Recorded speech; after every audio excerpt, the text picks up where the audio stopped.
Las profundidades del océano siempre me habían fascinado, pero también me llenaban de una inquietud difícil de explicar. Ese día, mientras nos sumergíamos aún más en el abismo insondable de la fosa de las Marianas, sentí esa misma sensación de desasosiego aumentar. La base Neptuno, nuestra pequeña fortaleza de tecnología, flotaba como una burbuja solitaria en medio de la oscuridad infinita. Aquí, a más de 11 kilómetros bajo el nivel del mar, donde la presión era suficiente para aplastar metal y el frío penetraba hasta los huesos, la vida persistía de maneras que desafiaban toda lógica. Eran estas formas de vida, estas criaturas extremófilas, las que habíamos venido a estudiar. Pero esa noche, algo diferente ocurrió. Algo que cambiaría nuestras vidas para siempre. Un susurro casi imperceptible que se coló en el sistema de comunicación de la base. Al principio, pensamos que se trataba de una interferencia, quizás un fallo técnico causado por la enorme presión. Pero cuanto más lo escuchábamos, más nos dábamos cuenta de que no era un ruido mecánico, sino algo vivo. El sonido parecía provenir de una grieta más allá de lo que habíamos explorado. Era como si el océano mismo estuviera susurrando secretos antiguos, que nunca debieron ser escuchados. El capitán Torres decidió que teníamos que investigar. No podíamos permitirnos ignorar lo que podría ser un descubrimiento sin precedentes. Como jefe de seguridad, me encomendaron la tarea de liderar la expedición.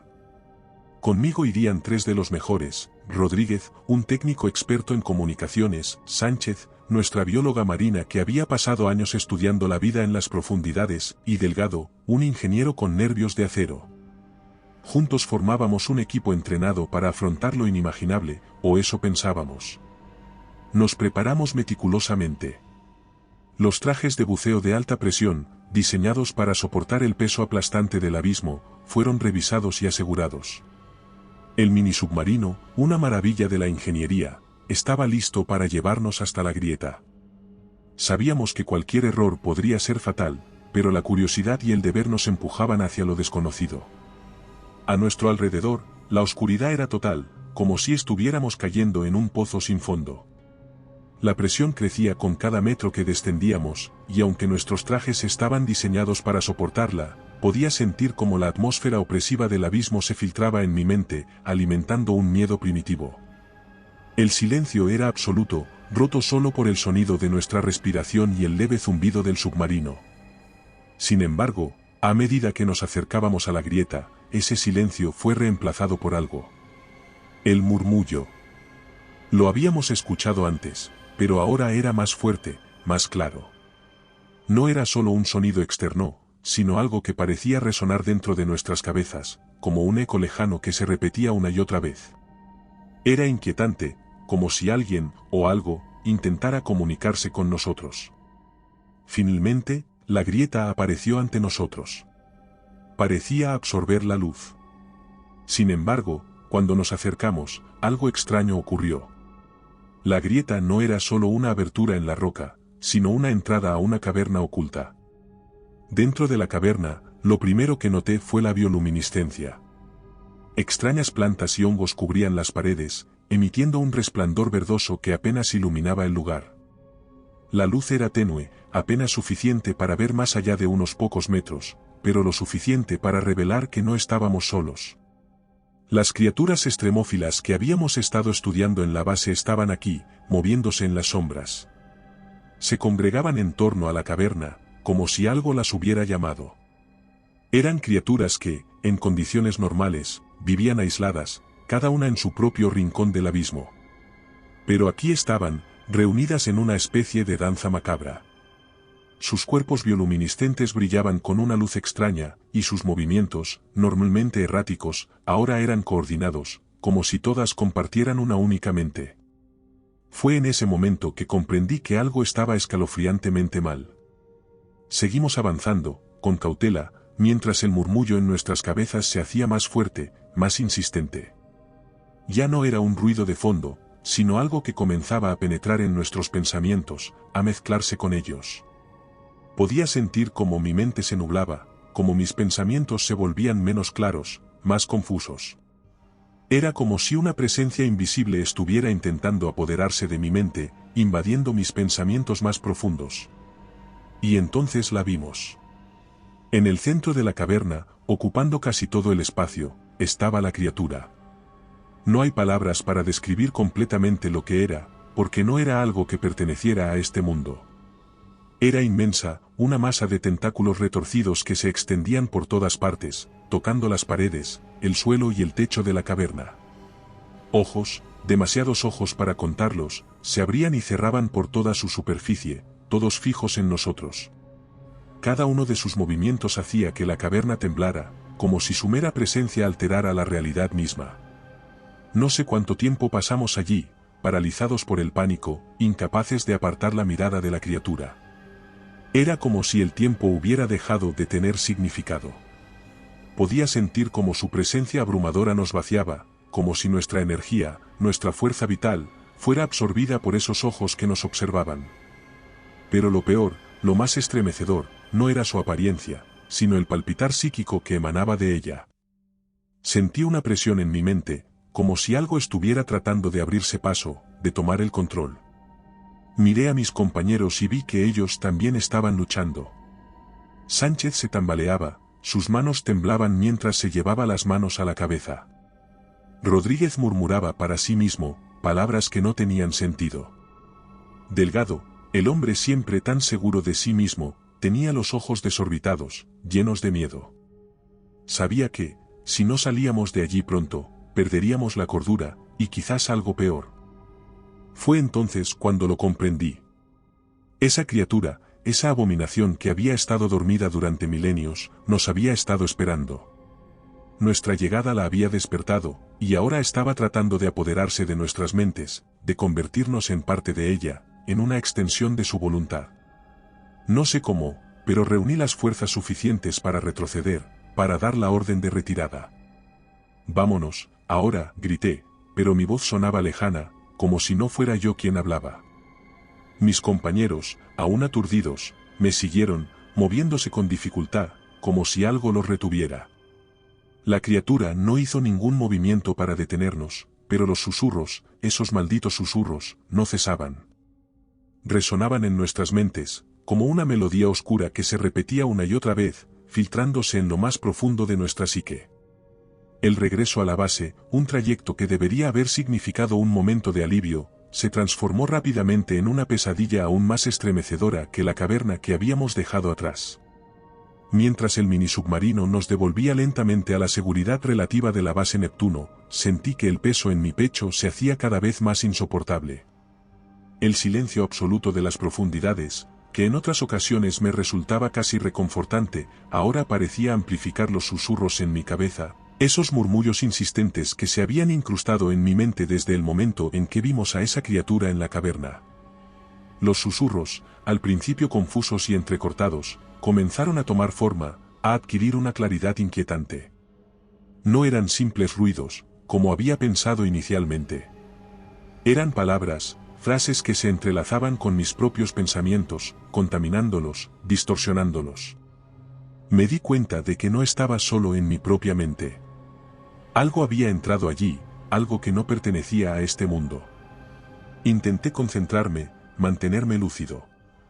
Pero cada vez que cerraba los ojos, veía imágenes que no había visto antes, visiones de cosas imposibles, sombras que se retorcían en la oscuridad, rostros distorsionados que me observaban, siempre al acecho. A medida que salíamos del submarino y nos dirigíamos hacia las instalaciones, noté que algo había cambiado en la atmósfera. El aire, aunque artificialmente controlado, parecía más denso, como si algo invisible se arrastrara por los conductos, contaminando cada rincón con su presencia. Mis compañeros no parecían estar en mejor estado. Rodríguez no dejaba de murmurar para sí mismo, su mirada perdida en algún punto más allá de la realidad. Intenté hablar con él, pero cuando me acerqué, noté algo extraño en sus ojos, una mirada vidriosa, como si ya no estuviera completamente allí, como si algo más estuviera viendo a través de él. Los otros miembros del equipo no tardaron en mostrar signos de la misma influencia. Sánchez comenzó a actuar de manera errática. Al principio, solo era un ligero temblor en sus manos mientras intentaba trabajar en su laboratorio, pero pronto se convirtió en algo mucho más inquietante. La encontré una tarde destrozando su equipo de laboratorio con una furia incontrolable. Delgado, comenzó a evitar cualquier contacto con los demás. Se encerraba en su habitación, saliendo solo para hacer lo estrictamente necesario. Sus ojos, que alguna vez brillaban con inteligencia y curiosidad, ahora estaban vacíos, como si estuviera viendo algo que el resto de nosotros no podía ver. Una noche, lo escuché hablando consigo mismo en voz baja, discutiendo con alguien que no estaba allí. Mientras todo esto ocurría, los susurros en mi mente no cesaban. De hecho, se intensificaban con cada hora que pasaba, como si algo estuviera probando mi resistencia, buscando puntos débiles en mi voluntad. Fue entonces cuando comprendí la magnitud del peligro en el que estábamos. No solo nuestras vidas estaban en juego, sino algo mucho más grande. ¿Y si lograba salir de aquí, si lograba alcanzar la superficie? Había llegado el momento de tomar la decisión. Activar el protocolo de autodestrucción de la base era la única opción que quedaba, la única manera de asegurar que esa cosa, esa abominación que no debería existir, quedara confinada en las profundidades del océano, donde pertenecía. Pero hacerlo significaba sacrificarlo todo, la base, el equipo, y quizás incluso mi propia vida. Activar el protocolo no fue sencillo. La base estaba diseñada para resistir hasta las peores catástrofes, pero también para ser destruida en caso de un evento como este, donde el peligro superaba cualquier posibilidad de contención. Introduje el código de seguridad, mis dedos vacilando en los controles mientras sentía los susurros martillando en mi mente, intentando hacerme dudar, intentando hacerme cambiar de idea. Con un último y definitivo movimiento, introduje la secuencia final. El sistema emitió un pitido agudo, y una cuenta regresiva apareció en las pantallas, 60 minutos. Mientras me dirigía al submarino de emergencia, mi corazón latía frenéticamente, no solo por el pánico, sino también por la urgencia de escapar. Sabía que cada segundo contaba, pero lo que vi al doblar la esquina de uno de los pasillos me hizo detenerme en seco. Mis compañeros, o lo que quedaba de ellos, estaban allí, esperándome. Pero ya no eran humanos. La criatura había tomado el control total de sus cuerpos, transformándolos en algo grotesco, una extensión de su voluntad. Tentáculos retorcidos emergían de sus espaldas, sus ojos, que alguna vez estuvieron llenos de vida e inteligencia, ahora brillaban con una luz antinatural, una luz que parecía provenir de las profundidades de algún abismo más oscuro que cualquier océano. Rodríguez, pronunció mi nombre. Ramírez, quédate. Únete a nosotros. No hay dolor, solo paz. Sentí un escalofrío recorrerme. Las palabras, a pesar de su tono suave y casi seductor, llevaban consigo una amenaza implícita. No había rastro de humanidad en esa voz. Era la criatura hablando a través de él, y lo que prometía no era paz, sino una absorción completa de todo lo que yo era, una desaparición en una mente que no conocía la individualidad ni la libertad. No, Rodríguez. No eres tú. No dejaré que esa cosa me controle. Respondí, mi voz rota, más por la desesperación que por el miedo. Los otros dos dieron un paso adelante. Sus cuerpos se movían con una rigidez antinatural, como si fueran marionetas en manos de un titiritero invisible. No tienes que luchar. La criatura nos ha mostrado la verdad, dijo Sánchez, su voz apenas un susurro. Retrocedí, mi mente luchando por no ceder al pánico. Sabía que no había nada que pudiera hacer por ellos. Intentar ayudarlos solo me convertiría en uno de ellos. Con una mezcla de dolor y resolución, les di la espalda y corrí hacia el submarino de emergencia. Cuando finalmente llegué al submarino, apenas podía respirar. Cerré la escotilla con manos temblorosas, activando los sistemas de inmediato. Mientras me preparaba para el ascenso, un pensamiento inquietante cruzó mi mente, ¿y si la criatura ya había tomado el control de la nave? ¿Y si no había forma de escapar, incluso en este pequeño refugio? Pero no tenía otra opción. Comencé el ascenso, escuchando el tic-tac del reloj en mi mente mientras la base quedaba atrás, hundiéndose en la oscuridad de la fosa de las Marianas. A través del pequeño portal del submarino, vi los primeros estallidos que marcaban el inicio de la autodestrucción. Columnas de agua y escombros se alzaban en la distancia, y por un momento, pensé que todo había terminado. Sin embargo, el susurro no cesó. Finalmente, el submarino emergió a la superficie, y el vasto océano se extendió ante mí, un horizonte vacío bajo un cielo estrellado. Flotando en la inmensidad del agua, debería haber sentido alivio. Pero en mi mente, los susurros continuaban, como si la criatura aún estuviera conmigo, como si su influencia se hubiera arraigado profundamente en mi psique. Y así, flotando en la vastedad del océano, con el eco de los susurros resonando en mi mente, me di cuenta de que no había final feliz para mí, ni para el mundo. Había traído algo conmigo, algo que no pertenecía a este mundo, y ahora, no había forma de detenerlo. El último susurro, lleno de un poder frío y antiguo, me trajo una única y devastadora certeza: la criatura había encontrado una forma de alcanzar la superficie, y yo era el conducto a través del cual se extendería su oscuridad. Y recuerda, si te ha gustado mi historia, no dudes en hacérmelo saber en la barra de comentarios, y dando like y suscribiéndote nos apoyas para poder continuar trayéndote más historias como esta. Además, puedes encontrar ahora nuestros libros en Amazon. Nos despedimos desde el terreno misterioso.